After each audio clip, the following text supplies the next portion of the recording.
Chers téléspectateurs, bonjour à toutes et à tous. Très heureuse de vous retrouver en ce début de journée dans votre émission Bonjour d'Algérie en direct de Béchar. Nous allons vous accompagner jusqu'à 9h30. Plusieurs plateaux, plusieurs invités et plusieurs sujets à débattre. Nous retrouverons notre premier invité juste après ce jingle.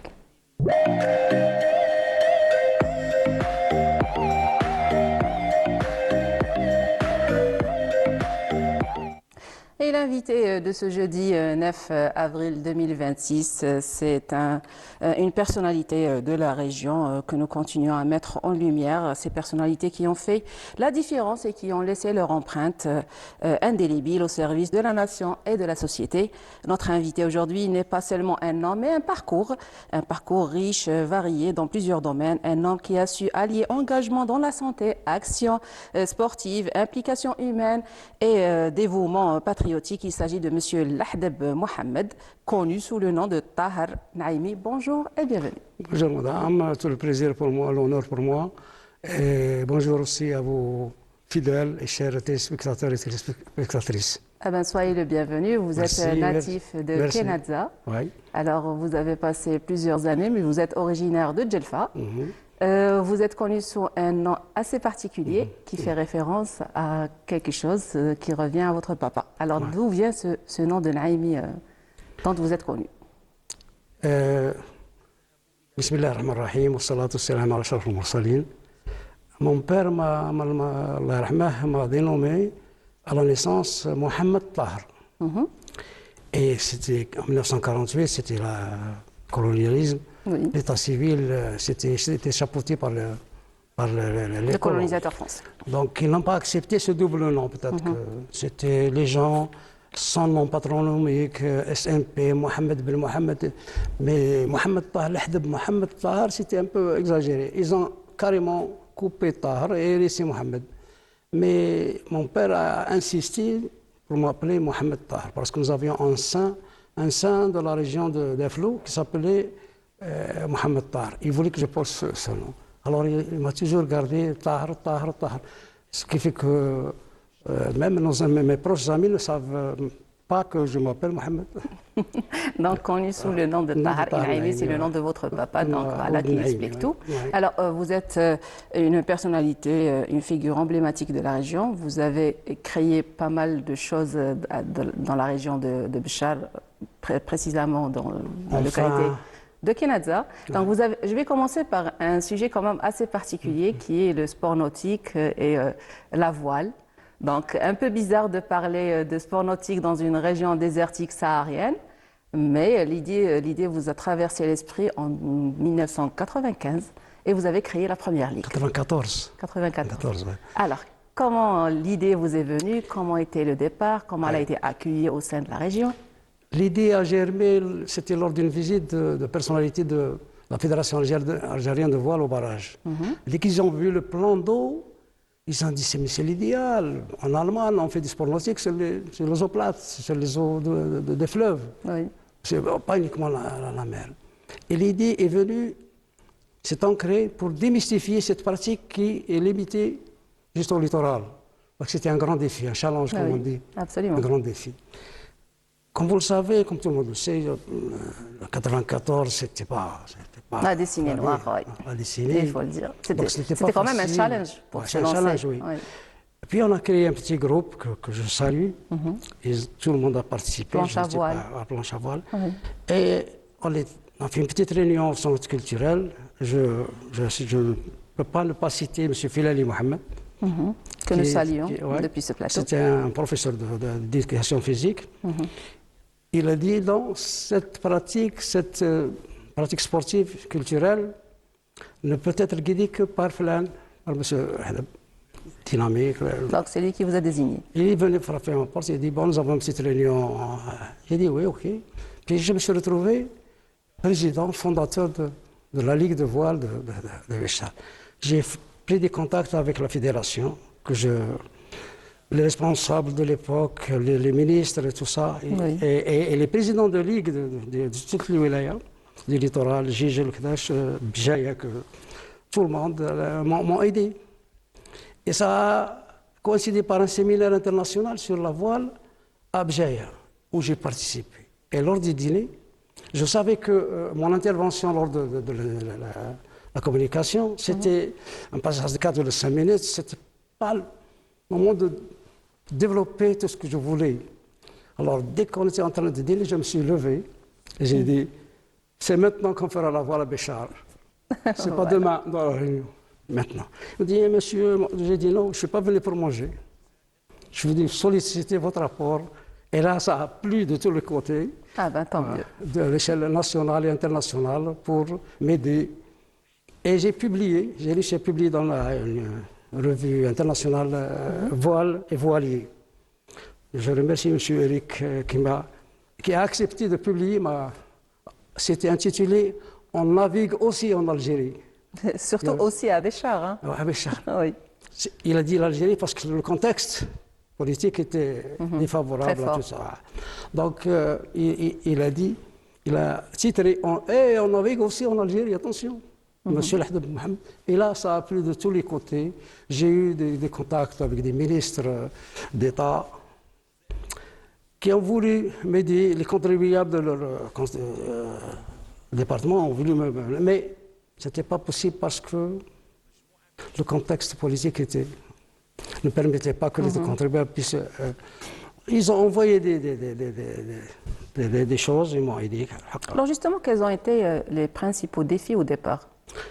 C'était pas facile parce que nos communes étaient un peu chapeautées par les gens qui étaient contradictoires avec leur idéologie. Et là, je me suis confronté, j'ai eu beaucoup d'entraves. Je me suis retrouvé tout seul. Même mes amis se sont retirés par crainte pour leur... Je me suis retrouvé tout seul et je voyageais par avion. Je vous dirais que l'armée m'a beaucoup aidé parce que je voyageais par avion militaire. Oui. On me donnait des tickets pour aller voyager. On m'a beaucoup aidé. Mais quand j'étais à Alger, c'était à Alger-Plage que ça se passait. Donc, traverser de l'Ouari Boumediene jusqu'à Alger-Plage et revenir à 4 h du matin, ça n'était pas facile. Oui. C'était le vrai challenge et la vraie difficulté. Tout le monde avait peur, J'ai foncé, j'ai eu l'agrément, j'ai eu l'autorisation du ministère des Ressources en eau pour utiliser, je l'ai jusqu'à maintenant, pour utiliser le plan d'eau. Et il y a eu aussi des démarches contradictoires de certaines associations locales qui se disaient écologues, environnement et tout ça. Ben, j'imagine que ça n'a pas été facile. Maintenant, on va parler des athlètes, justement, des adhérents qui ont fait justement preuve de résistance, de passion pour ce sport. Bon, je sais que vous avez attiré pas mal de gens qui sont venus au barrage pratiquer cette discipline. Quand j'ai créé un petit critérium de jeunes, critérium, ça veut dire que tous les athlètes de compétition des wilayas qui n'ont pas eu, ont été classés après la 10e place. Donc, ces jeunes-là, on leur a donné une autre chance au barrage de Georges Tarba. Et j'ai réussi à convaincre la fédération, que je remercie, la fédération, les membres de la fédération de l'époque, les directeurs de développement. C'était une femme, Madame Nassila, je pense qu'elle se passe, Monsieur Mziane. Ils ont adhéré avec moi. Alors, j'ai floqué des t-shirts au nom de la Ligue de voile de Béchar. J'ai fait quand même une médiatisation offensive, ce qu'on dirait. Ouais. Ça existe à ce jour? Non, maintenant je reviendrai après. Et M. Mouhtari Mohamed, et M. Comment il s'appelle, de la presse, la PS, votre collègue, comment il s'appelle? Oui, même moi, le nom m'échappe. Araou, oui. Araou, c'était vraiment quelqu'un de... Il dit, nous sommes avec toi, la télévision algérienne est avec toi. À la dernière minute, quand j'ai préparé le critérium, j'ai fait 3 jours de vulgarisation, d'exposition à la piscine de Kenaza. Chose que la fédération n'a jamais fait d'exposition dans une piscine. Et ça les a touchés. Comme à Alger, on fait des expositions dans la rue. Mais quand il y a l'idée d'exposer dans une piscine, il y a les photos quand même. Il fallait y penser, voilà. Et les 2 jours, c'était des vacances scolaires entre le 28 octobre et décembre. Et c'était le 1er novembre. En plus. En plus. Ouais. Et j'ai marqué ça avec le 1er novembre. Mais ça a coïncidé néfastement avec la réussite des assemblées, des élections de l'autre côté. les uns ont cru que j'étais là, j'ai fait la fête pour les élections, les résultats des élections, et les autres, ceux qui me connaissaient très bien. Non, mais il y a eu une petite opposition. Ils ont bloqué la manifestation. Dernière minute, on m'envoie que le Wali interdit la manifestation au barrage. Les 3 jours d'exposition sont passés, mais La compétition n'a pas eu lieu. Ouais. J'ai écrit à monsieur le ministre, comment il s'appelle, un message. Et là, Mokhtari et Araou sont venus. Si tu flanches, on ne te connaît plus. Alors j'ai gardé le cap. En l'espace de 24 heures, j'ai touché le ministre, il a téléphoné au Wali. Il dit, monsieur le Wali, si vous n'allez pas inaugurer cette initiative, je suis à l'aéroport, je viendrai, vous serez obligé de venir avec moi. C'était le ministre. Et c'est comme ça que ça a commencé. Ça a commencé. Alors, j'aimerais bien savoir le Wali, monsieur Sandid, Allah yarhamah, m'a appelé. J'étais en train de nettoyer la piscine. Je suis venu avec un survêtement retroussé. Je suis rentré à la wilaya. Il m'a dit, vous êtes prêts? J'ai dit, prêt, ونص حاضر ونص. قال لي d'autres interventions sont parvenues, alors الله يعاونك. قلت له monsieur le Wali, vous nous aurez الله يرحمه ويوسع عليه على كل حال. قال لي je serai bien représenté. Monsieur Hadeb, je sais que ça vous rappelle plein de bons souvenirs. Et puis, il a envoyé sa femme et ses enfants. Ah ben voilà. Quand j'étais là, le Wali n'est pas venu. Madame le Wali est venue me voir. Monsieur El Hadeb, oui. Est-ce que le Wali est bien représenté? Je suis la femme du Wali. Alors j'ai pris ses enfants avec les pompiers qui assurent la sécurité. Je leur ai demandé de le faire. Ah ben c'est très bien, tout ça, c'est magnifique. Ouais. C'était les débuts. Ouais, alors vous avez tenu combien d'années après? J'ai fait une formation pour l'encadrement. On n'avait pas d'encadrement. Je savais quelque chose, mais il me fallait des moniteurs et monitrices pour les filles. J'ai dégoté, lors du séminaire international de jazz, j'ai dégoté 3 places à l'Institut des sciences sportives de Ain Benian. Oui. On m'avait demandé les tailles, je n'avais pas. Il m'a dit, c'est la commission de candidature, maintenant, c'est pas demain. Alors j'ai téléphoné, j'ai accueilli quelqu'un de Mrija. C'était le seul bachelier de Mrija, qui est maintenant dans le sport, dans la direction de la jeunesse et des sports. Oui. Et 2 autres. Le 3e a choisi la Sonelgaz, je pense. Et puis, je les ai intégrés sans concours, sans rien de directement, sans bac. Ils sont rentrés, ils ont fait des techniciens en voile. Mais, dommage, dans une réunion au niveau de la DGS, j'avais évoqué que le football, nos joueurs de football, étaient là, il fallait quand même les former, il fallait les faire rentrer. Alors justement, on va passer à une autre discipline. Ouais. Alors, il y avait Ben Ayad, qui était président de la Fédération de football. Mais vous êtes aussi un bon footballeur, vous êtes passé par là aussi. On est passé par là. Sans oublier de parler d'art et de musique. Vous êtes un passionné de musique aussi. Je voudrais continuer. Malheureusement, M. Hadeb, on n'a pas largement le temps pour s'étaler sur tous les détails. J'aimerais bien évoquer d'autres stations dans votre vie parce que c'est un parcours assez riche. Donc, on va parler un petit peu de musique, de votre participation au scout, de votre participation à l'équipe de foot, aux troupes musicales, votre représentation à l'intérieur comme à l'extérieur du pays. En scoutisme, c'était avant l'indépendance. Nos parents, mon père, en tout cas, mon père nous disait il faut étudier, pour devenir bogado, avocat. Parce que nous, on cotise et il y a des gens au maquis pour ça. Mais vous devez combattre dans la justice pour défendre votre pays. Bogado, tout enfant que j'étais un très bon élève. Et le meilleur élève des écoles de Canazza. On m'a envoyé en France pour un séjour de l'été, dans un château en Ariège, en Fourtani, je me rappelle, à l'âge de 11 ans, 12 ans. Durant l'époque coloniale. Durant l'époque coloniale. C'est le maire lui-même qui est venu. Il a demandé le meilleur élève des écoles, il a fait toutes les écoles, et le directeur. Et le fils du directeur était avec moi en classe. Le fils de personnalité. J'étais le plus pauvre, mais il m'a dit au tableau et il a vérifié mon cartable s'il y avait le tire-boulette ou quelque chose. Ouais. Ah, il a vu, c'était moi le meilleur élève. Et il m'a envoyé. Discipliné et tout, Voilà. et vous avez Et excellé. il a confirmé, mais c'était pas n'importe quoi. Le directeur de nos jours, il aurait pu proposer son fils. Oui. Ouais. Et là, en discutisme, au lendemain de l'indépendance, on a eu un local, des commissaires locaux, des gens qui chapeautaient, كل واحد عنده le rôle تاع في تربيتنا. Et ils ont jalonné notre éducation. C'était, à l'époque, c'était chaque fin de week-end, samedi, il y avait une assemblée générale et on devait présenter le rapport de la bonne action quotidienne.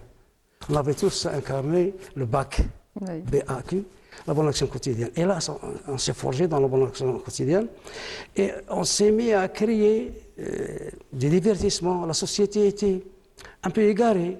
Alors on faisait le théâtre, et on faisait la musique, et la fanfare. Alors on faisait une tournée. Tout le monde était là, il n'y avait aucun divertissement. Bouche à l'oreille, ça passait, ça les gens étaient là. passait. Et on faisait des pièces théâtrales qu'on interprétait du français à l'arabe, quelque chose qui faisait rigoler les gens, quoi. Oui. Des choses aussi romantiques, des princesses, des rois.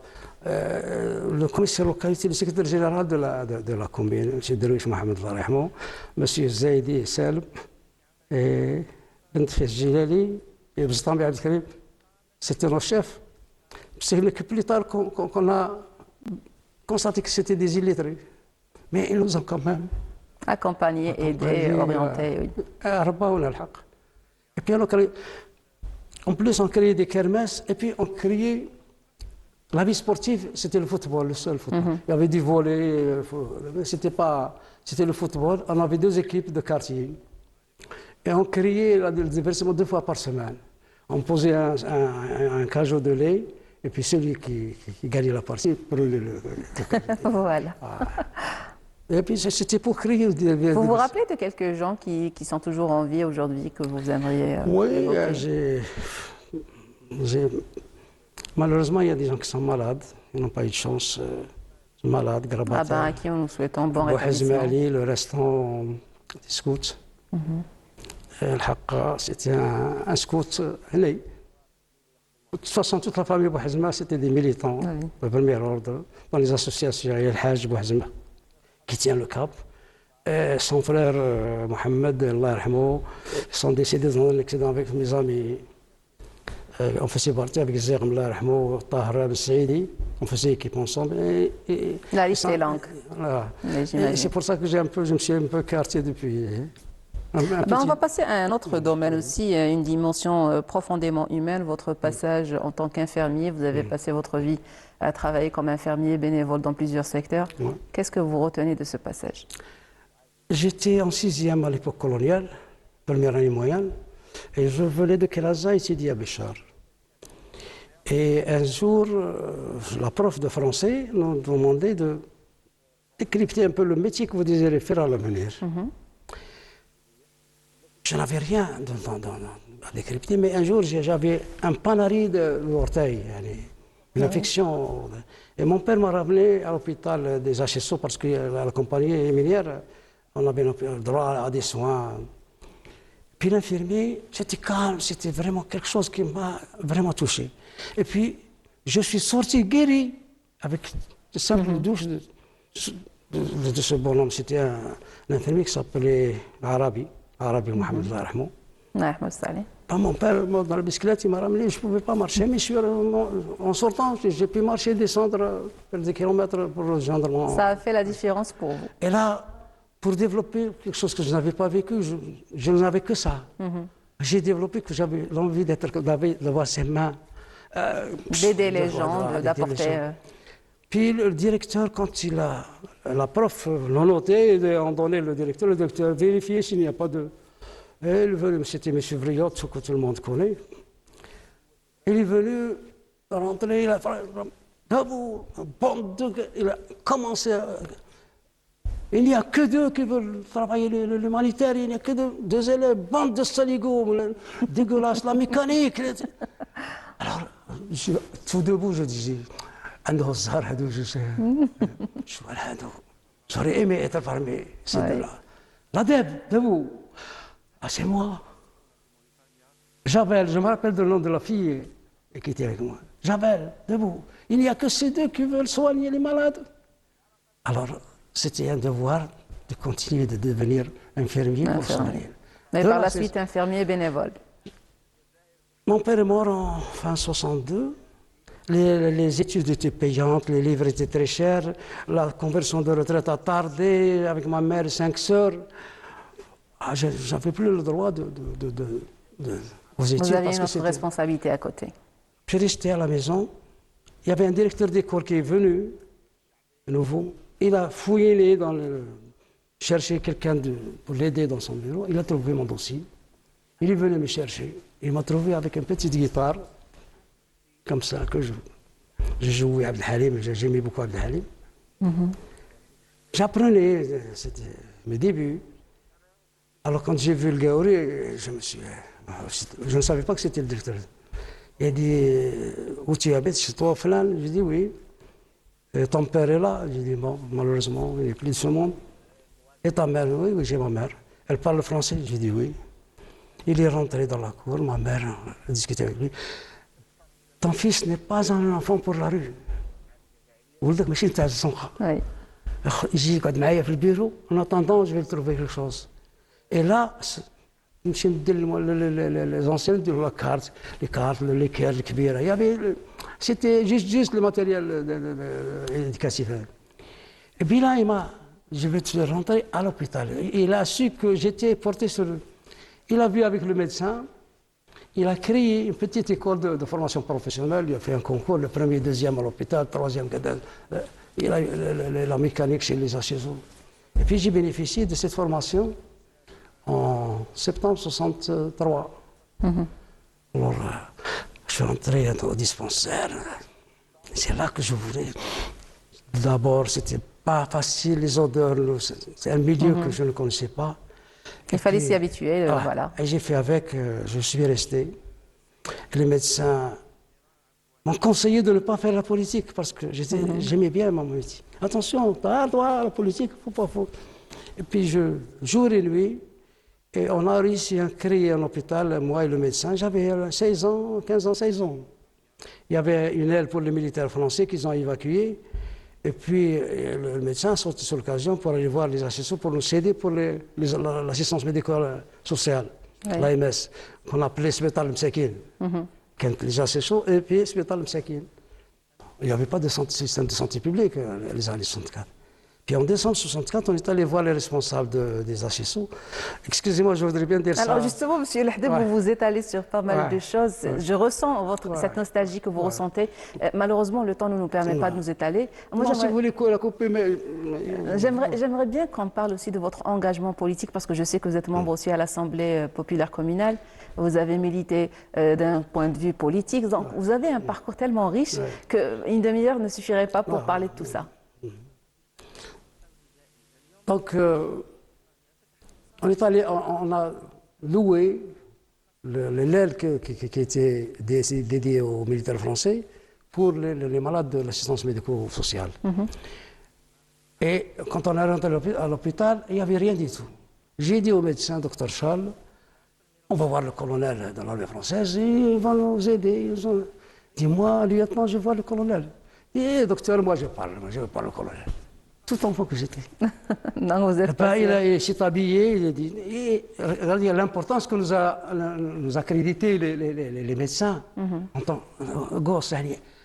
Il a respecté mon avis. On est allé voir le colonel.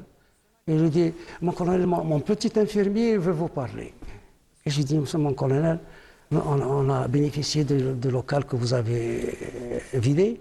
Et si jamais vous avez du matériel pour nous aider à créer pour les pauvres malheureux. Nous avons des tuberculeux qu'on perfuse et ça dure des heures. Et il y en avait tellement, on avait 7000 tuberculeux. C'était le charbon. Même des Européens qui étaient tuberculeux, européens. Quand on traitait, il fallait attendre.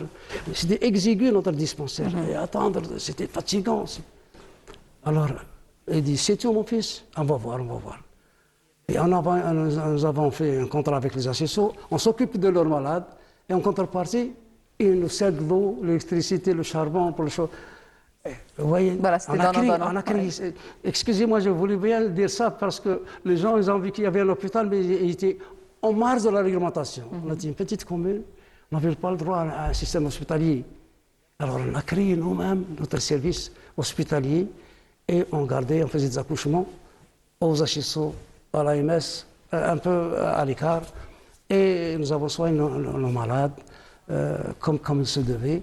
Et l'HSO a rempli son contrat verbal en nous donnant l'électricité gratuite. Très bien. Alors, tant qu'on y est encore dans la mémoire collective, dans l'histoire de l'Algérie, j'aimerais bien parler du monument que vous avez réalisé. Lotfi, c'est notre martyr. Oui. Et les autres aussi sont nos martyrs. Et puis, dans ma profession, je fais des tournées médicales chez les nomades. Oui. Comme vous pouvez le savoir, les frontières, c'était un passoire. C'était tout le monde. Il y avait des maladies de l'autre côté. L'étude épidémiologique déterminait que ces maladies sont importées. C'est les contacts entre les nomades qui ramenaient ces maladies. Donc avec le médecin, on faisait des tournées médicales. Et puis, le soir, on passait des nuits à la belle lune ensemble. Et ils nous racontaient des histoires. Voilà, la bataille tel moujahid où il est succombé. Il y a eu une bataille où 24 de nos citoyens de Merijad Abadla. Ça mérite quand même une réflexion, c'est comme la voile. J'ai dit, mais il faut leur rendre hommage à ces gens-là. Oui. Et puis avec mon équipe, Tahar Saïdi, Allah rahmou, Bouhizma, Mohamed, Allah rahmou, Sultani, Zarwati, Ayat, petite équipe.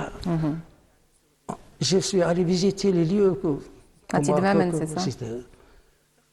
Et je suis allé voir les moujahidins avec des photos. Voilà, je voudrais faire une stèle ici, en commémorative, pour ces gens-là qui sont morts, pour nous.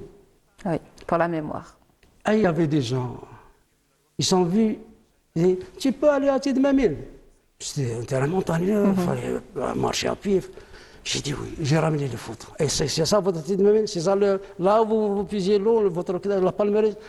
Mais oui, là, ici quand même, il me dit, bon, vous autorisez. J'ai fait une maquette comme ça, je vais faire ça, je vais faire ça.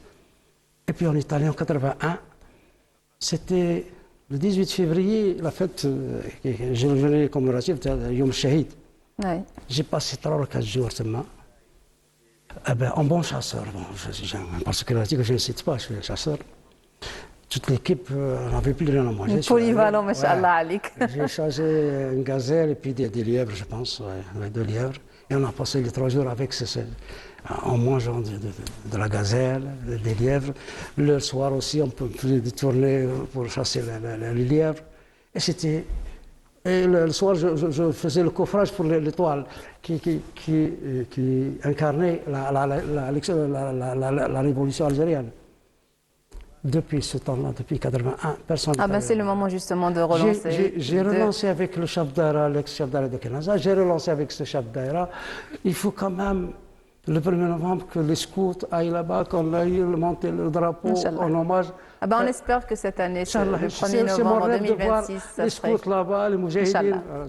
Je vous remercie infiniment pour toutes ces informations, éclaircissements. J'ai été très ravie de vous accueillir. On aimerait vous accueillir dans une occasion historique pour parler davantage de votre combat. Chers téléspectateurs, nous arrivons à la fin de ce premier plateau. Je vous laisse avec cette pause musicale avant de retrouver notre prochain invité. Restez avec nous.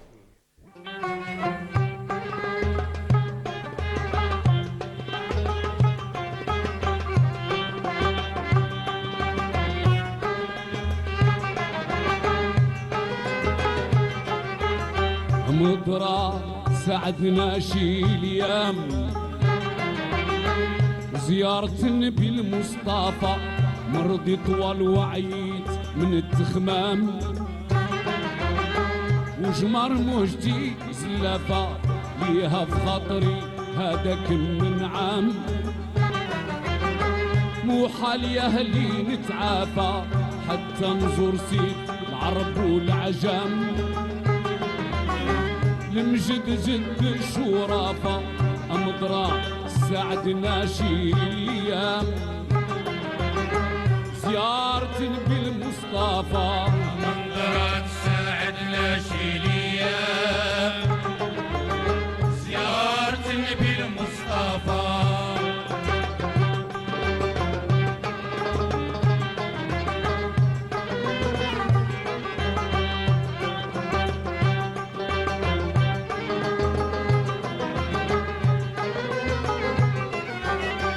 مضرى زماني يرضى ويام نيتي بياضو يا ميتي بياضو نخدع إلى سميح الروضة وندير القليب غراضو القريب غرابو عندي 4 زين النوضة مدو بمحتفل في نواضو وكتاف البنوادو ويداي نور ما يحكم فيه الجام خفيف غالب الرفرافة نخفت ونعاند بيه العلام للدار نسبقو بمسافة منظرات سعد ناشي الايام زيارة النبي المصطفى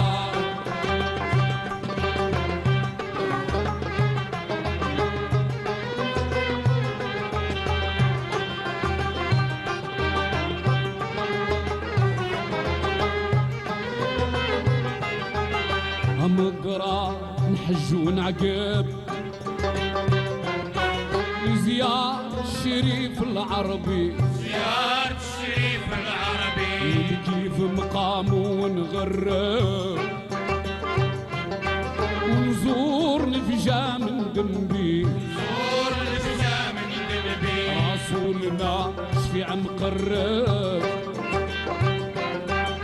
زيارته تسكن قلبي زيارته من قلبي إذا وصلت نشكيله بالآثام عندي حقا نتعافى البرا مفضايل جيتامو سيد الأمة بحر الوفا منظرات سعد ناشي الايام زيارة النبي المصطفى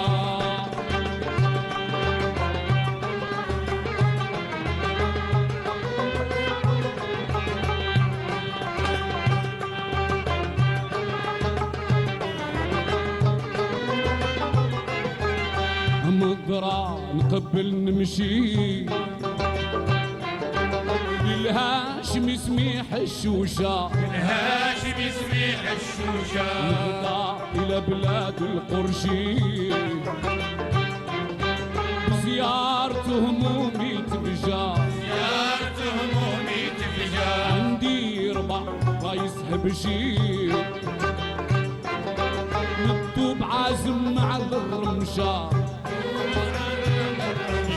مكتوب زين كيف بغاه النظام عزتو طانو بكلافة اصبر عليه 6 شهور بعد العام نشاق به بلاد مخافة منظرات سعد ناشي الايام زيارة النبي المصطفى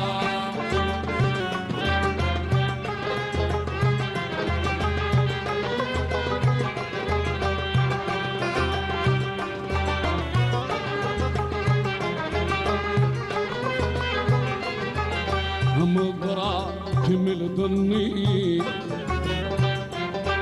من لا تخيب فيها الظنة لا تخيب فيها الظنة نمشي على زرق متعني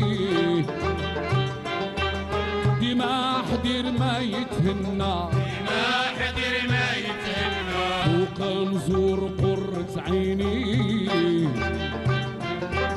وفاطمة عريس الجنة فاطمة عريس Très Très belle chanson de la troupe Ferda de la localité de Kenadza, toujours avec vous depuis la station de Béchar. Nous arrivons à notre deuxième plateau après avoir mis à l'honneur une personnalité emblématique de la région.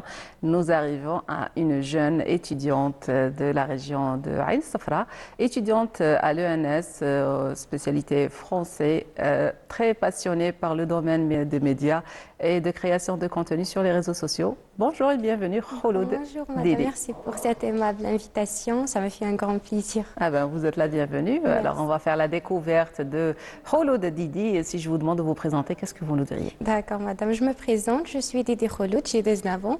Je suis une étudiante en deuxième année, comme vous avez dit. Je suis passionnée par les médias, je t'aime tout ce qui est voix, soit des reportages, des news. J'aime tout ce qui est voix, c'est ça. Je travaille avec une chaîne algérienne, je travaille aussi avec des chaînes égyptiennes parce que je maîtrise l'accent. Ben, je l'ai vu sur les réseaux sociaux. Oui, je C'est maîtrise ce que l'accent. j'allais dire. Alors, vous maîtrisez plusieurs langues et dialectes aussi, plusieurs Oui, exactement. accents. Je parle 7 langues. Je parle l'arabe, bien sûr, c'est la langue maternelle. Je parle le français, anglais, allemand, turc, indien et un peu de russe. Là, C'est il ça. Oui. Très varié. C'est moi. Alors, comment ça s'est passé? Comment vous avez eu cette passion déjà pour les langues? Qu'est-ce qui vous a motivé? C'est depuis mon enfance, j'ai ma mère qui parle les langues. Notre entourage est vraiment passionné par la langue française. On parle français dans la maison. Je précise ma mère, je ne parle pas de mon père parce qu'il n'aime pas ça. Oui. Ah ben, que le saluons par la même Oui. occasion depuis ce plateau. Surtout, j'ai Donc, ma c'est famille. votre maman qui vous a encouragé. Oui. Toujours on parle en français. Les petites choses, depuis mon enfance, elle dit c'est une cuillère. C'est pas morophone arabe, non, c'est une cuillère, c'est ça. Donc, je remercie ma mère. Elle a vraiment une tâche, je dis, sur mon comportement. Je suis là à cause d'elle, donc c'est ça. Ah, يبارك ربي Merci. يحفظها إن شاء الله آمين، يطول إن في شاء الله. عمرها. Alors, je vais parler de votre parcours éducatif. Vous avez fait vos études à Ain Safra. Vous êtes actuellement à Béchar pour suivre une formation pour devenir enseignante de français. Inch'Allah, oui, c'est ça. Mais vous avez une passion pour les médias. Vous avez fait la découverte de votre voix. Et vous avez une voix extraordinaire, il faut le Merci, dire. c'est Donc, gentil. à travers ces reportages, vous êtes en interaction directe avec votre public. Alors, à qui parlez-vous? Je sais que vous avez un contenu varié. Ça dépend des sujets. Il y a des sujets, je parle de moi-même. Il y a des sujets, je parle une fois pour les femmes. C'est à l'occasion de le 8 mars. Je fais un vidéo, je parle en 3 langues. C'était pour toutes les femmes du monde. Je vous ai vu justement parler en anglais, en français, en Exactement, arabe. c'était ça. Et les autres vidéos, c'est juste pour parler. Je parle pour parler. Ah ben, j'ai vu que vous aviez une sorte d'émission en podcast 1 minute 30 à peu près pendant Oui. le mois sacré. Oui, c'est C'était vrai. des conseils, c'était des sujets comme ça que vous abordiez avec... Donc, c'était les deux de ma mère Voilà. aussi. Oui, c'était les c'était deux de beau ma aussi. mère. Oui. Et Alors je ça parlait continue. de quoi? Il y a toujours un sujet différent. J'aime pas de faire. Vous vous répétez pas, donc à chaque fois vous abordez une nouvelle oui, pour thématique. ne pas un nouveau sujet. habituer. Donc, je change, je fais des sujets extraordinaires des fois. Je sors les sujets religieux, je parle des personnes, des choses, non, je sais pas moi, mais ils sont pas vraiment connus par les Pas autres. tout le monde, Oui, voilà. c'est ça. J'ai vu aussi un reportage par rapport à un événement qui a lié l'Algérie avec le Raj Nigeria. Bilal, c'est ça? Non, non. Le projet d'électricité qui concerne un pays africain. Ah oui, c'est un Alors, c'était un reportage. reportage. Oui, c'est ça. Je fais avec une chaîne. Oui, c'est Qanat absolument. Al-Jazeera. Donc Oui, c'était c'est ça. info. Donc c'était un reportage. Oui. C'est un information. essayage, c'est ça. Un test. Oui, c'est vrai. Je fais ça juste pour les gens me connus. Comme vous me connaissez à partir de ma page. Donc, D'accord. J'ai fait votre connaissance justement à travers Facebook Oui. et voilà, c'était donc une ils occasion. demandent des gens pour faire le reportage et je dis pourquoi non, je suis là. Et je pars. Vous avez participé aussi à plusieurs concours. Oui, À et Al-Jalfa. plusieurs formations. Et il y a une formation de journalisme, hein. Je suis avec vous, Impliquée. je n'ai pas de problème. Et aussi, maintenant, j'ai complété la compétition, j'arrive directement.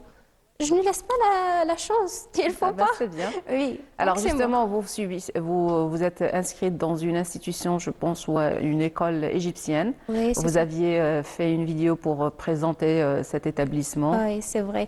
Il y a Comment était l'expérience? Qu'est-ce que vous était avez appris? magnifique. C'est à cause de Et ma quand on mère. vous voit d'ailleurs parler égyptien, on pense qu'on a affaire à une égyptienne. Hein. Oui. Vous parlez Mais tellement bien. il dit que tu es une Égyptienne. Je dis non, je suis algérienne. J'étais obligée de photographier ma carte d'identité. Wallah. Donc, depuis mon enfance, ma mère regarde des séries égyptiennes. Toute chose, il y a ma mère. Donc, j'apprends l'accent, c'est ça. Et je parle comme un natif. Donc, je sais que vous avez fait aussi un film, réalisé un film. Il n'est pas encore publié, Oh mais oui. oui, j'ai fait avez un participé, film donc, avec des actrice. Égyptiens. Oui, Oui. actrice avec Oui, j'ai dialecte fait tout égyptien. ce qui est relation avec la voix, je suis là. Mais Je fais comment ça. la découverte avec votre voix? Qu'est-ce qui vous a encouragé le premier jour de vous dire, voilà, j'ai une voix radiophonique, je vais travailler sur ça, je vais l'améliorer, je vais faire des formations? Honnêtement, c'était par hasard. Le prof d'arabe, il me dit que tu lis les textes d'une façon magnifique. Donc, j'ai dit pourquoi non? J'essayais à chaque fois avec la miroir. À partir de quel âge? Lycée. Oui. Première année lycée, les profs me disent que tu as une voix belle et tout. Donc, je dis pourquoi non? J'ai essayé. L'année de bac, je fais des vidéos sur TikTok. Tu vois que les gens, ils ont adoré que je poste. Donc, je dis pourquoi non? Je continue dans ce domaine. Et voilà. Donc, Kholo de voix. L'apparition sur Facebook, c'était ça? C'était oui. Kholo de voix. Au départ, on ne voyait pas votre visage, mais après, vous avez... Parce que, honnêtement, je suis une personne un peu timide. Ça Mais- se voit. Mais je fais le maximum pour casser cet obstacle. Ben, ça va venir de toute manière. Plus on s'y habitue, plus on est décontracté, Exactement, plus à on l'aise. parle d'habitude. Donc, j'espère que je casse cet obstacle. Inch'Allah. Alors, à l'université de Béchar, vous suivez vos cours, donc vous êtes en deuxième année. Comment vous arrivez à joindre l'utile à l'agréable, passer des concours sur la toile, à réviser vos cours, à assister? Comment que ça se passe? Bah, si ça dépend de la personne. Moi, personnellement, je ne peux pas donner une grande importance pour la voix et laisser mes cours. Non. Donc, j'étais la major l'année passée. Super. Oui. Donc, en quoi on peut promo de joindre l'utile à PEP. l'agréable? Oui. Cette année, j'ai un événement qui est vraiment méchant. J'ai perdu ma cousine. Non, c'est ma cousine. Comment on dit? Ma tante, pardon. Oh là là, Rabbi Ah yarhamha, oui, mes sincères donc, condoléances. j'ai dégradé le niveau. Mais Inch'Allah, le S2, je reviens, mes collègues. Et Inch'Allah. c'est ça. Donc, je ne laisse pas mes études. Non. J'insiste à mes études. J'adore d'être toujours la première. À la hauteur. Oui. Alors, vous êtes passionné par la voix, mais pas que ça. Vous faites des publications différentes de plusieurs sujets. Vous incarnez parfois des personnages. Vous lisez des passages poétiques, des passages de livres. Qui c'est qui vous propose ces passages? Comment vous arrivez à les trouver? C'est moi-même. Moi, je suis une écrivaine aussi. J'écris, plus, oui, j'écris des fois. Actrice, écrivaine. Tout, je Variée, suis tout. quoi. Oui, j'écris des poèmes aussi en arabe. Ils ne sont pas vraiment de cette haute de Pas poètes. de gamme de poèmes, Oui, mais bon. quand même. C'est j'écris. des essais. Donc, Oui. il faut bien commencer quelque part. Oui, c'est depuis le SUEM j'écris ces poèmes-là. Donc, c'est ça. Sinon, les reportages et tout, les chaînes m'envoient le texte et je fais que la voix off. C'est ça. D'accord. Oui. Alors, comment ils arrivent à vous repérer? À travers Facebook, TikTok? Non, il y a une page, je ne sais pas comment ça s'appelle. Ils publient qu'ils ont besoin des gens qui Ah, font donc des c'est des reportages. demandes d'offres Oui. d'emploi. Donc, quand ils je vois engagent des gens. cette question directement, j'envoie un message et voilà, je fais que ça. Et les gens Le aiment sujet me que vous avez traité et que vous avez aimé, justement, c'est quoi? C'était le jour de la fête des femmes. J'adore ce 8 jour-là. mars. Oui. Parce que je donne, Quelle était la particularité? parce que je donne tous les sentiments. Je suis une femme et j'ai envoyé ce message pour les femmes du monde, pas particulièrement de nos pays. Et donc, il était vraiment touchant pour moi. Et aussi, il y a une vidéo avec des paroles touchantes. C'est après la mort de ma tante. Donc, je le fais en vidéo et elle était magnifique. Ah, ben, c'est Oui. très bien. Ah oui. Alors, où est-ce que vous espérez arriver après? Je sais que vous avez 19 ans, la vie est encore devant vous. Où vous voyez dans quelques années? Inch'Allah, une enseignante, bien sûr, les études, et une journaliste. Inch'Allah, j'espère d'être une Inch'Allah, journaliste. pourquoi pas les deux Je à suis la fois? passionnée par ça. J'aime être une journaliste. Je ne vois pas une autre chose parce que j'aime ce domaine-là. Mais je vais aller à l'étranger. Je ne sais pas faire quoi, mais je vais aller. mais je vais jamais laisser. Visiter peut-être pour voir s'il y a opportunité, Oui, s'il y a je autre vais chose. aussi faire quoi quand j'ai terminé mes études, c'est l'année prochaine, Inch'Allah. Inch'Allah. Une autre spécialité. Pourquoi Oui, non pourquoi pas. La voix. Pourquoi pas? Ah oui. Oui. Ah ben, Donc, il je faut vois travailler dessus justement. Maintenant que vous Oui, savez ce que vous exactement. voulez, Parce c'est que les facile. chaînes, je ne peux pas travailler avec des chaînes sans diplôme. Mhm. Donc, je vais étudier sur ça. Pourquoi pas? Inch'Allah. Inch'Allah. Est-ce que vous avez essayé de contacter des établissements de formation dans le domaine journalistique? Est-ce que vous avez subi des formations de quelques journées, par exemple? Oui. Je sais que vous avez participé à des concours. Et vous Oui. avez été retenu dans au moins 2. Oui. Vous avez été honoré dans un concours, je ne sais pas, j'ai vu une attestation. J'ai classé la deuxième dans une compétition égyptienne et la quatrième dans une compétition nationale à Adrar. Très bien. Oui, j'étais la quatrième. Et je fais vraiment beaucoup de compétitions, je ne me connais pas. Al-Jelfa, je pense. Je le fais. Il y avait Je une sais pas, participation. j'ai Vous aviez oublié les déposé. pays, oui, Vous parce aviez qu'ils sont déposé. Je vraiment sais que beaucoup. vous aviez déposé votre candidature et qui a été retenue parce que j'ai vu une publication comme quoi le dossier était complet. J'ai oublié, Wallah, parce qu'il y a une compétition qui m'attend de Bouira, il y a une autre d'Adrar, de bien. Blida, il y a 2. Donc c'est pour ça que je vais oublier.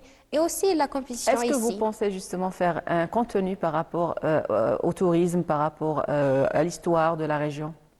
Oui, pourquoi pas. Ça vous a déjà traversé l'esprit? Oui, normal. Moi, tous les sujets, j'ai pas de problème avec. Je parle. J'utilise ma voix, donne-moi les sujets et je parle. J'ai pas de problème. Ah Normal. ben, bon courage, bonne Inch'Allah, continuation. merci. Je vous souhaite toute la réussite dans ce que vous Inch'Allah, faites. merci, madame. J'ai été très ravie de vous accueillir. Merci. Chers téléspectateurs, nous arrivons au terme de ce deuxième plateau. Je vous laisse avec cette pause musicale avant de retrouver notre prochain invité. Restez avec nous.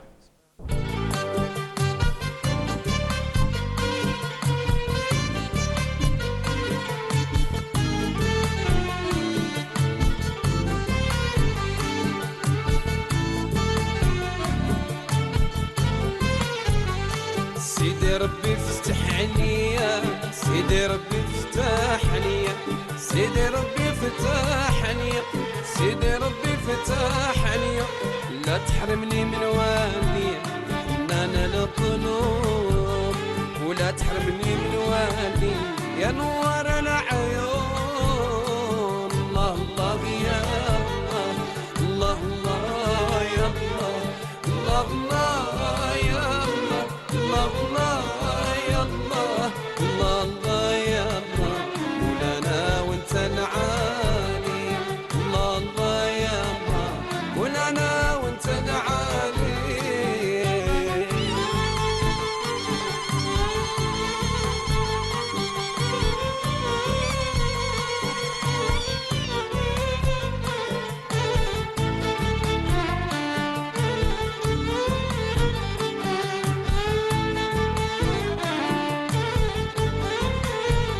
سيدي رسول الله سيدي رسول الله يا سيدي رسول الله سيدي رسول الله نرجى شفاعتك نرجى حمايتك نرجى شفاعتك نرجى حمايتك الله الله يا الله الله الله يا الله الله الله يا الله الله الله يا الله الله الله يا الله مولانا وانت العالي الله الله يا الله مولانا وانت العالي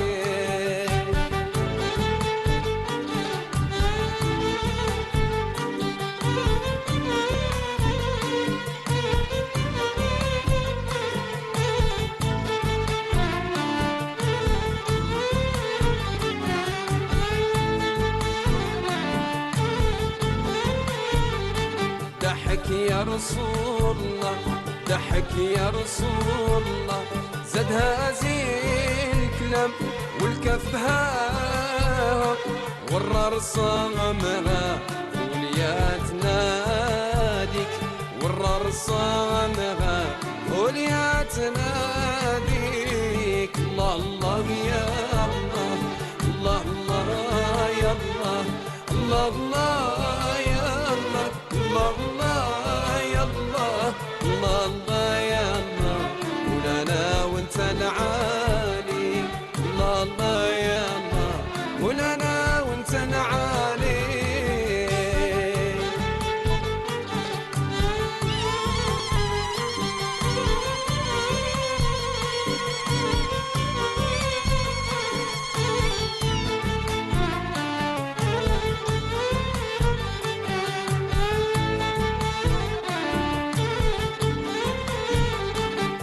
قولي بالصلاة نختم قولي بالصلاة على نبينا طه هو شفيعنا يوم الميعاد رسول الله يوم الميعاد حبيب الله الله الله يا الله الله الله يا الله الله الله يا الله الله الله يا الله الله الله يا الله مولانا وانت العالي الله الله يا الله مولانا وانت العالي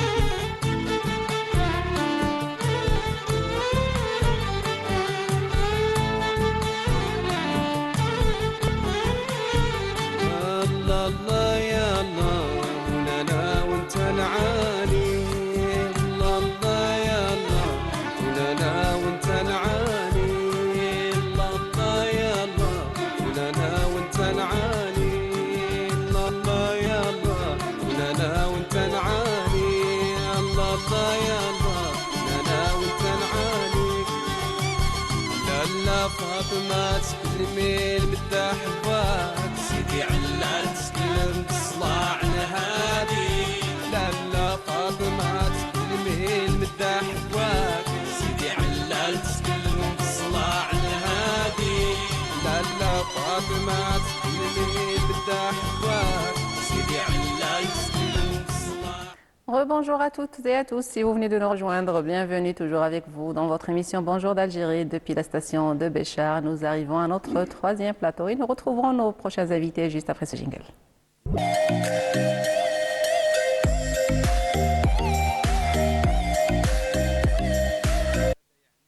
Rubrique dédiée au sport, à l'inclusion et aux belles initiatives qui font avancer notre société. Nous allons parler d'un sport assez particulier et peu connu dans la région.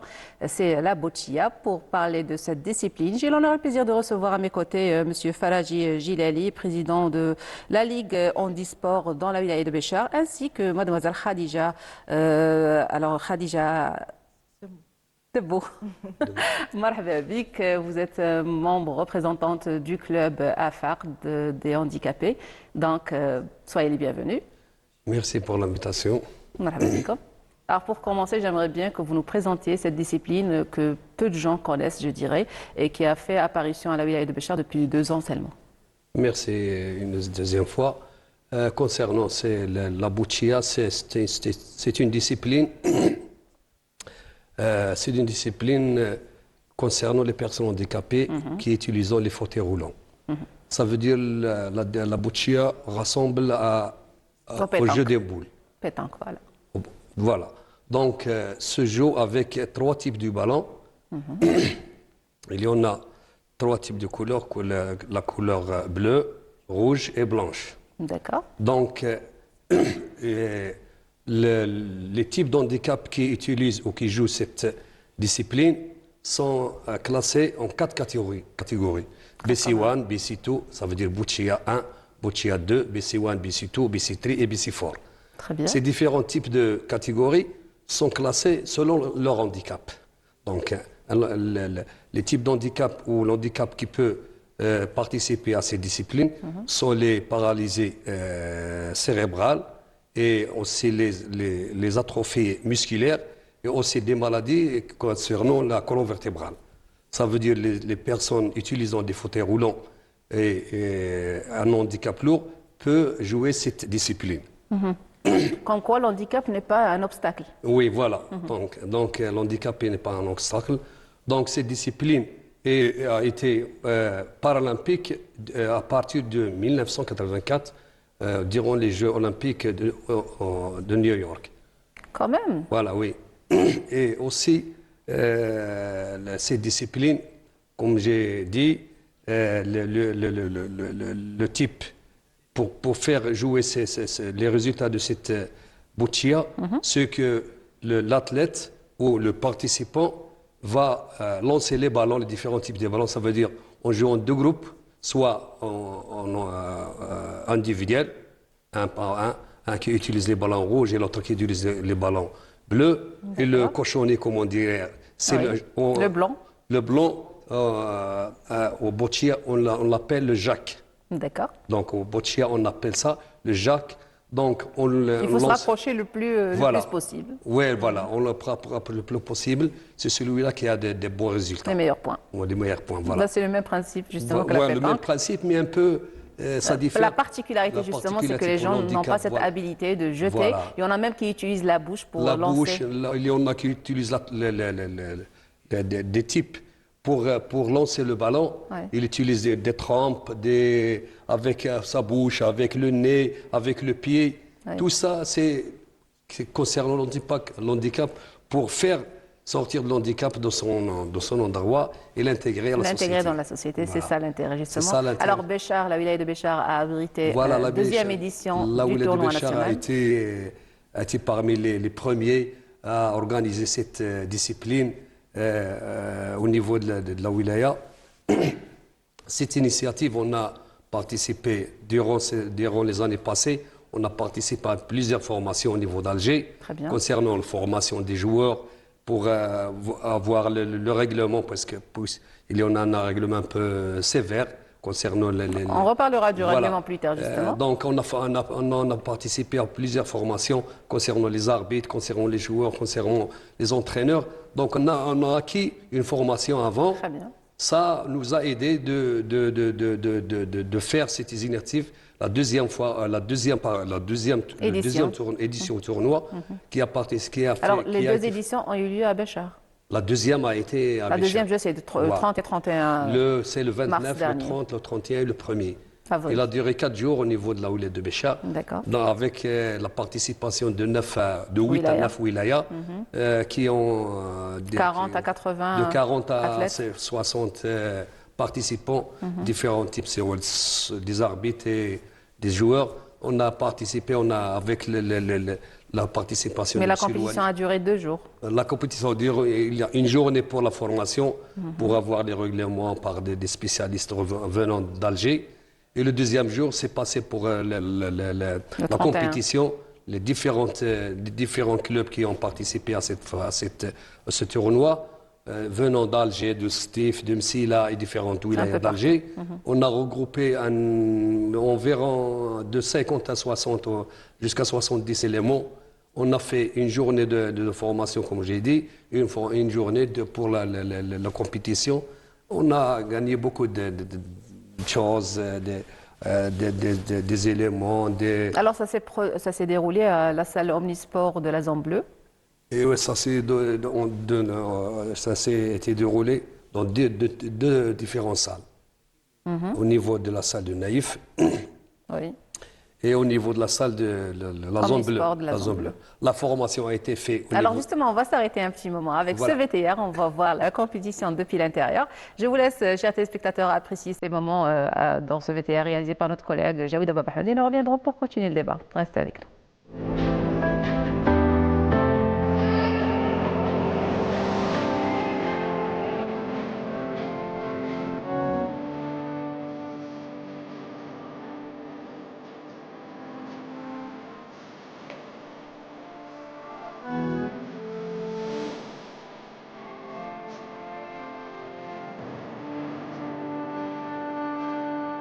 أنا في شرف ضيافة تاع ولاية بشار في هذا البلد الشاسع في هذه المدينة الضيافة الكريمة. Nous sommes très honorés d'être invités à Béchar, cette ville hospitalière de notre très vaste pays, pour participer au deuxième tournoi de Boutia, un nouveau sport en Algérie, et c'est son premier championnat ici à Béchar. Elle rentre dans le cadre de la stratégie de la Ligue pour promouvoir l'égalité des chances pour les personnes handicapées, car ce sport est destiné à cette catégorie d'athlètes. عندهم الإعاقة الحركية الشديدة اللي هو من صنف EMC شلل دماغي الفكرة جاءت يعني بعد ما شرينا العتاد الخاص بهذه الرياضة. هذا كان في سنة 2011. كنا في ألعاب أو بطولة عالم الألعاب القوى.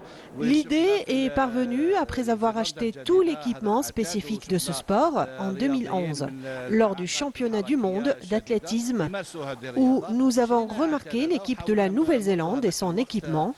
Nous avons acheté l'équipement et depuis, nous nous sommes lancés dans cette discipline. Nous avons organisé plusieurs tournois plutôt réussis, ça fait 3 ans, dans plusieurs régions du pays. في مختلف الجهات الوطن. الهدف نتاعها أنها Le but du Bucha est de faire impliquer les personnes handicapées à l'athlétisme et sortir de l'isolement et se réintégrer dans la société avec leur famille. لأنهم يرافقوهم في هذه الرياضة.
Nous sommes une délégation de la wilaya d'Oran.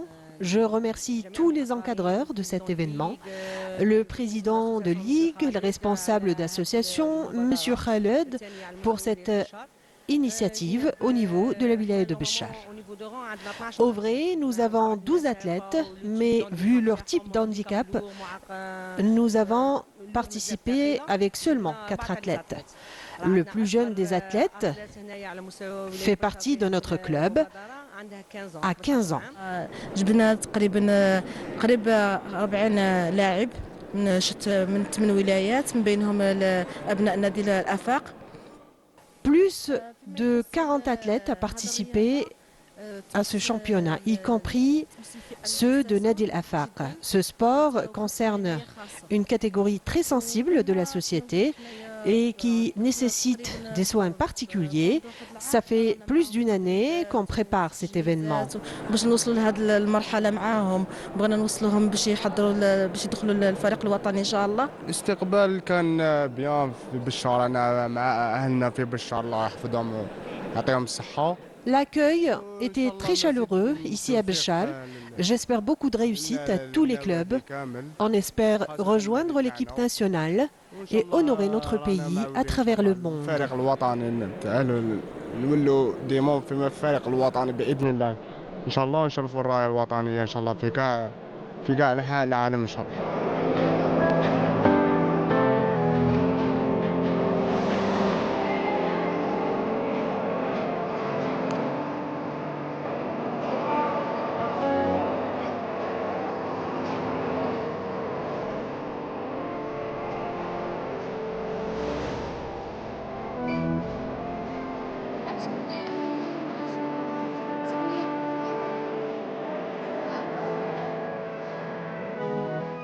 Et voilà, c'était un petit aperçu pour rectifier VTA réalisé par notre collègue Hicham Yerfa, interprété par notre collègue Jaouid Abab Ahmed. Voilà, c'était un petit aperçu.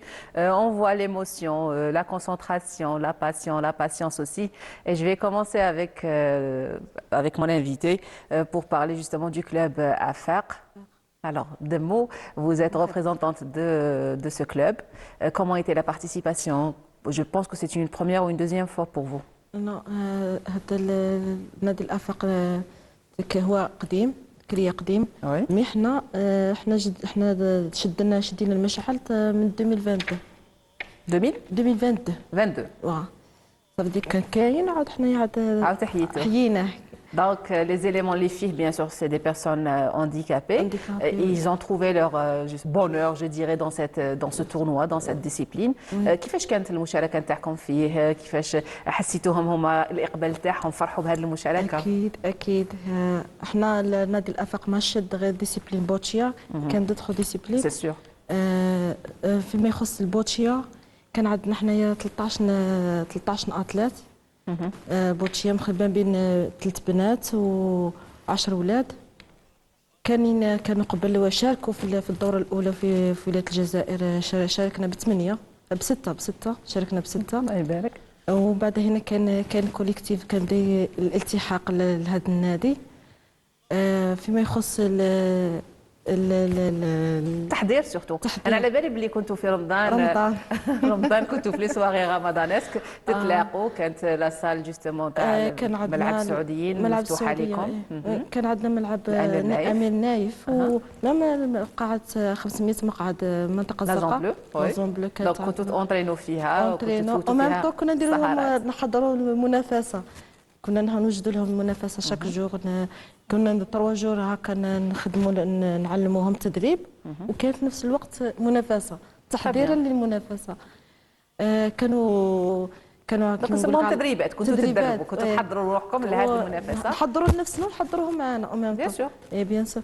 كان هما فرحانين بزاف، يستناو هذا الوقت وقتاش يجي وكيف يغيروا به الجو، كيفاش غادي يلعبوا، واش غادي يديروا. ويتطلب تركيز كبير ايضا، ماهيش حاجه سهله. جهد بدني ايضا، انه ماشي سهله باش تجدوا هذيك لابول وهو واحد معاه. لابول ولا اخر تمشي وتجي ولا والشاز تدي وتجيبي. سي با ايفيدون، ماشي سهله. مي زعما كاين فوتنا اوقات ممتعه معاهم، بغض النظر عن ضغط الوقت. الوقت ما كان شويه مضغوط معنا، بصح كما نقول لك تحديتوا كل تحديتوا الصعوبات، تحديتوا الوقت، تحديتوا كل شيء مع لي زاتليت نتاعكم. واكيد سيتي ان بونور باسكو انا نشوفوا فيهم في الفي كيفاش ناس متجاوبه، ناس فرحانه، حتى وإلا ما حقوش نتائج. الهديه الاكبر كانت انه انها تقام في بشار. اول حاجه في بشار، انها سهلت عليهم، خاطر ما يروحوا في تخاجي سي با فاسيل. جاو ناس من ولايات اخرين، دونك الحظ كان الاوفر لولايه بشار والكلاب نتاع بشار. بدينا اذا بدنا نديروا المقارنه ما بين الدوره الاولى والدوره الثانيه، كان الاستقطاب في ولايه بشار كان اكثر ما شاء الله. هذا بالنسبه لنا، هذه القفزه النوعيه اللي درناها الحمد لله. الله يبارك، يعطيك الصحه خديجه دمو. راح نرجع لك مسيو فراجي. دونك on va parler du règlement justement de cette discipline, les principales règles justement. Oui, comme j'ai dit, le principal de cette activité, c'est que la présence première des handicapés, avec, comme j'ai dit, on a un bilan de santé, parce que je sais qu'ils ont tous subi quand même une vérification. Un bilan, oui, une vérification pour les classer, pour le classement, pour les classer BC1, BC2, BC3, BC4.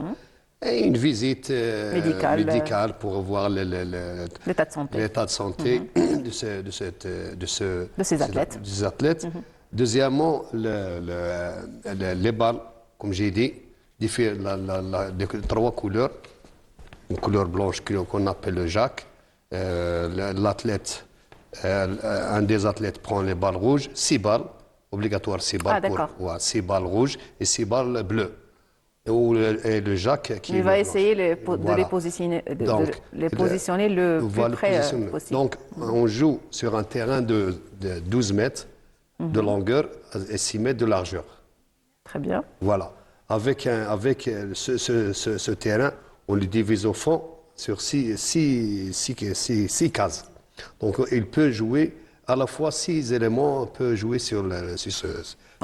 en même temps. On a des arbitres, 2 arbitres jusqu'à 3, 2 arbitres qui en ligne, un en ligne et l'autre au milieu, et une table pour marquer les résultats avec un téléviseur pour l'athlète pour voir. Donc l'arbitre prend une raquette. Les deux dont. Oui, j'ai vu la raquette, voilà, mais je n'ai pas trop compris à quoi ça sert. La raquette, un des dents est bleu et l'autre est rouge. Qu'est-ce que ça veut dire ça? C'est qu'il y en a 2 équipes. Une équipe a les ballons rouges et l'autre a des ballons. Donc c'est le passage de tour pour chacun. Donc quand on voit la couleur, on sait qui c'est qui va jouer. L'arbitre, pour donner le coup, c'est l'arbitre qui décide, pour lui montrer Avant, les athlètes utilisaient des fauteuils roulants. Il y en a une catégorie qui peut l'aider et les autres ne peuvent pas les aider. Donc, par exemple, BC1, son handicap est lourd, donc il doit l'aider. Donc, comment l'aider? On ne peut pas l'aide de son handicap, de l'handicap, ne nous parle, interdit de parler avec lui. Il lui donne la balle et faire bouger le fauteuil seulement. C'est tout. Pour ne pas passer une ligne, donc bouger la balle. Le déplacer dans le terrain. Le déplacer, il lui donne la balle un peu. Sans pour autant communiquer avec. Voilà, sans communication avec lui. Donc l'arbitre donne l'ordre ou le coup d'envoi à un des clubs, par exemple le rouge, il montre la raquette aux joueurs. Voilà, la partie rouge et à la table. Donc ça veut dire que c'est le tour de tel. Donc il lance le jack, puis il lance, par exemple, on va faire le rouge. S'il approche, donc il a un but, il passe le tour à l'autre, voilà. Jusqu'à ce que le plus proche, c'est celui. Donc il va marquer le tour. Lui montre, c'est le rouge qui va lancer. Qu'est-ce qui va les éliminer? C'est-à-dire à quel moment on va dire que la personne est éliminée? La personne est éliminée jusqu'à que le plus proche, c'est celui qui a gagné. Donc si jamais la personne touche le cochonnet, c'est bon, on met non, fin. s'il touche le cochonnet, c'est déjà... Oui, mais est-ce qu'il va gagner automatiquement? Non, il peut l'autre lui lancer. Ok, j'ai compris. Donc voilà, celui qui est proche au cochonnet, par exemple, on va prendre un exemple. 4 ballons rouges, tous c'est proche au cochonnet. Ça, on peut lui marquer 4-0. D'accord. Alors, il ne nous reste pas beaucoup de temps, justement. On ne peut pas s'étaler sur les détails, mais j'aimerais bien savoir la particularité de cette deuxième édition à Béchar. Voilà, la particularité qui est au niveau de la Ouled de Béchar, c'est qu'on a organisé une excursion au niveau de Tarit. Voilà, joindre l'utile à l'agréable. Voilà, tous les éléments, tous les participants ont apprécié à cette excursion. On a tracé un programme, c'est de visiter les gravures rupestres, les gravures, puis les dunes, et visiter aussi les chameaux, les quads, celui qui va utiliser les quads, prendre des photos, prendre du thé. On a visité le Ksar, la Palmeraie. Oui, j'imagine la beauté de Tarit voilà. ne se cache pas. Et puis on a terminé, on a fait un repas traditionnel avec du couscous local, en utilisant le couscous sur une palmeraie à terre. Super. Donc tous ont, comment dirais-je, apprécié cette excursion. Et le demandaient pour revenir une autre fois. Voilà. Alors comment évaluer brièvement cette deuxième édition? Comment que ça s'est passé? Oui, on a évalué cette deuxième édition. Réussi? On réussit, je peux le dire à 90%. Concernant pourquoi? Parce que les autorités ont contribué avec nous. Voilà. Surtout le Wali qui a donné le coup d'envoi de cette initiative et nous les a soutenus. Sans oublier la participation de la DAS, de la DGS. Tous les directeurs, la DAS, le pauvre, monsieur le directeur du pauvre qui a ouvert les 2 salles, par exemple la salle de Naïf et la salle de la zone blanche. Donc on remercie tout et on a réussi jusqu'à 90%. Inch'Allah, la prochaine sera meilleure. Inch'Allah. On l'espère. Alors Khadija Demo, un dernier mot avant de clôturer ce débat. Comment évaluez-vous la participation de votre club et qu'est-ce que vous espérez réaliser dans de prochaines éditions?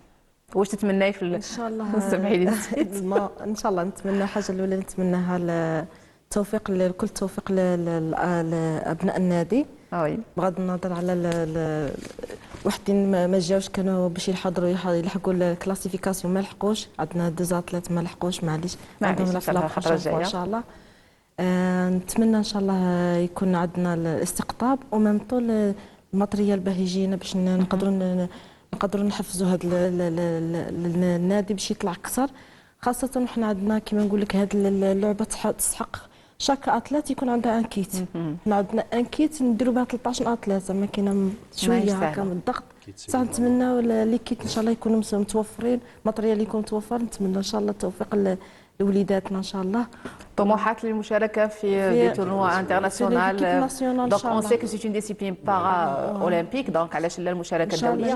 Pour intégrer nos joueurs au niveau de l'équipe nationale. Inch'Allah, Qui on va se- l'espère. Être créé va ça être récemment, créé Inch'Allah. en raison, oui. Incessamment, Inch'Allah. Inch'Allah. Ah ben, on espère qu'ils vont être sélectionnés. Je vous remercie pour toutes ces informations, de votre présence avec nous. Chers téléspectateurs, nous arrivons à la fin de ce troisième plateau. Je vous laisse avec cette pause musicale et nous reviendrons juste après. Ne changez pas de chaîne. Restez avec nous.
Et voilà, c'était la troupe Tawassol de la localité de Territ. Chers téléspectateurs, nous sommes toujours avec vous dans votre émission Bonjour d'Algérie. Depuis la station de Béchar, nous arrivons à notre quatrième et dernier plateau et nous retrouverons notre invité dans un instant.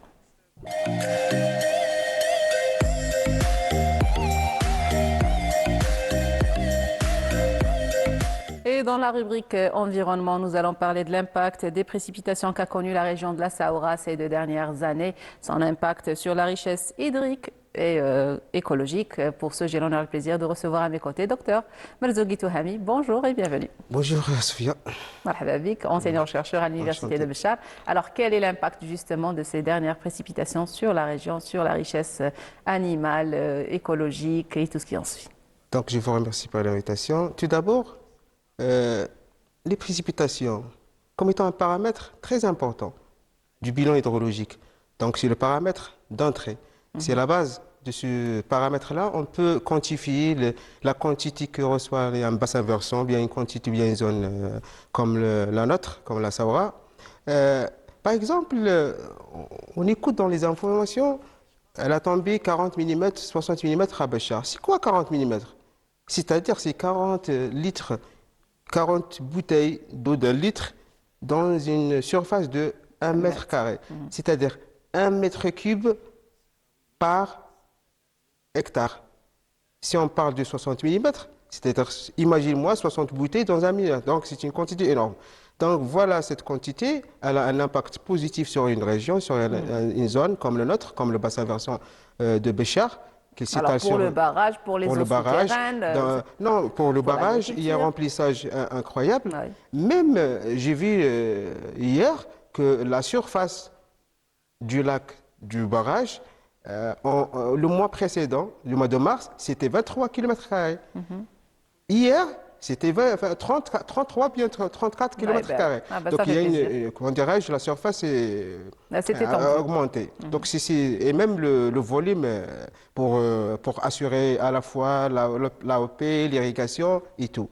Et pour l'impact hydrique aussi, il y a un recharge important pour les nappes phréatiques. Absolument.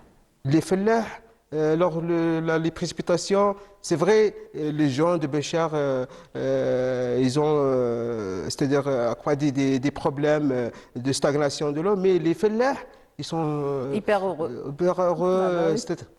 Il y a une recharge incroyable des nappes phréatiques parce qu'il y a remonté le niveau d'eau et même un lessivage du sol, une minimisation de la salinité d'une manière, un processus très important et naturel. Aussi, comment dirais-je, le lessivage de l'eau de Béchar, les déchets, un nettoyage naturel. Ça, du côté hydrique. Oui. Le côté écologique, il va y avoir une végétation, on va voir toutes les couleurs. Ah bah, les fleurs, déjà le printemps, ça annonce. J'ai pris ma voiture vers Ben Abbas, j'ai vu les couleurs jaunes, le violet, le rouge, le violet. Mais quelqu'un qui va voir ça dans le Hamada, c'était à un moment donné, tout est en couleur brun et aride. Autrefois, on voyait ça régulièrement, mais après la sécheresse qui a duré quand même une décennie peut-être. La Terre a connu un changement climatique. C'est quoi un changement climatique? C'est une variation naturelle. Le changement climatique, c'est pas nouveau. C'est presque depuis la naissance de la Terre. Actuellement, il y a un réchauffement climatique. C'est pour cela qu'il y a une variation dans les précipitations. Donc il faut se préparer. Donc la ville de Béchar, elle se préparer comme une ville qui va recevoir des précipitations, supposons le mois de juin, le mois de juillet. Il faut revoir comment dirais-je, la normale des choses pendant une année hydrologique, soi-disant. Donc, j'ajoute l'impact écologique du point de vue la végétation. D'ailleurs, on voit quelques images là du barrage. Les êtres vivants reviennent, le biotope des animaux qu'on ne voit pas. Tout le monde est content. Oui, le biotope, la végétation, comment dirais-je, même ce qu'on appelle la composante principale, c'est l'environnement, c'est bien l'éthosphère, c'est bien le biosphère. Le biosphère, il va y avoir comment dirais-je, une vie active et une réaction. Déjà, on voit la vie animale, les oiseaux migrants. Même les oiseaux migrants. Il va y avoir un passage, un escale, soi-disant, les oiseaux migrants vers l'Europe. Oui. Il y en a même qui se sont installés carrément. Non, pas de quoi. Un oiseau immigrant, il reste migrant. Parce qu'il fait les escales, il fait aller-retour. Mais il y a quelques oiseaux, quelques types la question qui se pose, la question qui se pose, cette quantité énorme, si on parle de 105 mm, on peut quantifier une valeur de 200 millions de mètres cubes. On n'a pas valorisé même pas le 10%. L'année passée, je pense que c'était 120 mm. Parce qu'il faut revoir les digues, il faut voir les banquettes, il faut voir même le fellah. Il faut réfléchir parce que le fellah, il est simple. Mais à cause des techniques, il faut créer des barrages souterrains. Des quantités énormes qui sont un passage des quantités qui sont passées par là. On n'a pas valorisé correctement, bien d'une manière raisonnable. Alors, qu'est-ce qu'il faut justement pour se préparer? Alors déjà, il faut commencer, je pense, par l'infrastructure, l'amélioration de l'évacuation des eaux pluviales seules, sans passer par les eaux usées. Donc déjà pour les préserver, parce que je me rappelle autrefois, on avait quand même des canalisations typiques aux eaux pluviales qui donnaient directement sur le WED et c'était propre. À ce point-là, on peut dissocier cette question en deux points. Pour la valorisation, il faut une intervention à l'échelle du bassin versant et une intervention à l'échelle des tissus urbains. À l'échelle du bassin versant, il faut installer des stations hydrométriques, il faut des stations climatologiques pour quantifier la quantité exacte qui tombe sur le bassin versant. Et les digues, comme il y avait autrefois, parce que même les ralentisseurs. Oui. Par exemple, il me fait Bichar, le WED, comment dirais-je, c'est un WED important. Énorme, assez grand. Important. Ouais. Il faut faire des ralentisseurs avant qu'ils viennent et puis il est alimenté par plusieurs ruisseaux. Donc il faut un calibrage pour minimiser la vitesse. Ça, c'est à l'échelle du bassin. Même l'installation des capteurs d'alerte pour alerter les services du service de la protection et tout. Et à l'échelle du tissu, il faut revoir le calibrage et l'optimisation de réseau d'assainissement. Vous connaissez, tout le gaz Habchal, vous connaissez que le réseau il n'est pas séparatif. C'est un réseau mixte. Donc il faut mettre en tête, parce que Bchar, il va il va y avoir des précipitations comme la dernière. Donc il faut revoir le dimensionnement, le réseau d'assainissement, y compris le collecteur principal. Il faut redimensionner un autre, parce que les précipitations, la fréquence des précipitations, ils sont changés. C'est-à-dire les études précédentes, ils sont basées sur une valeur de fréquence X. Donc cette valeur X, elle est changée, elle est devenue Y. Donc il faut faire un dimensionnement avec la nouvelle valeur Y. À l'échelle de... Et même le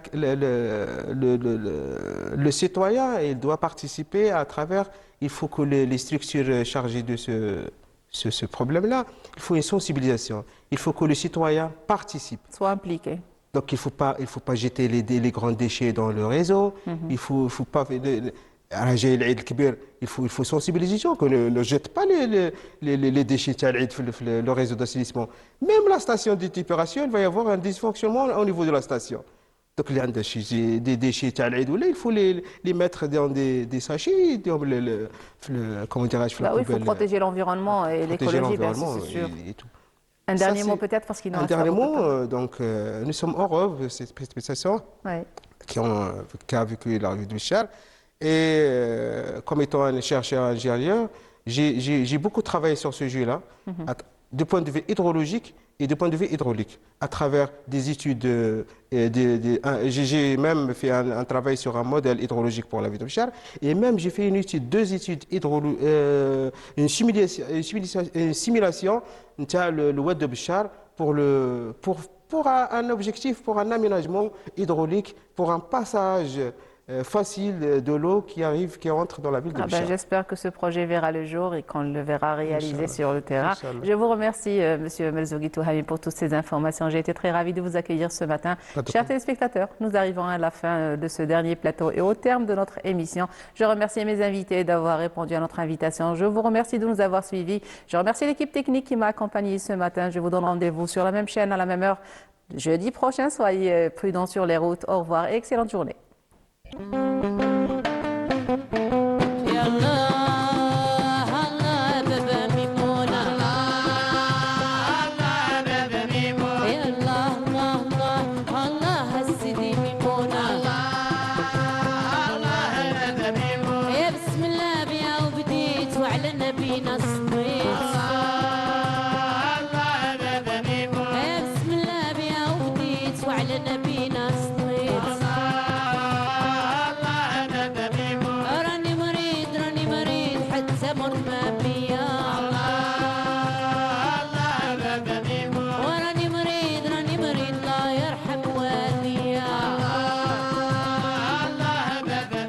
أشويتوني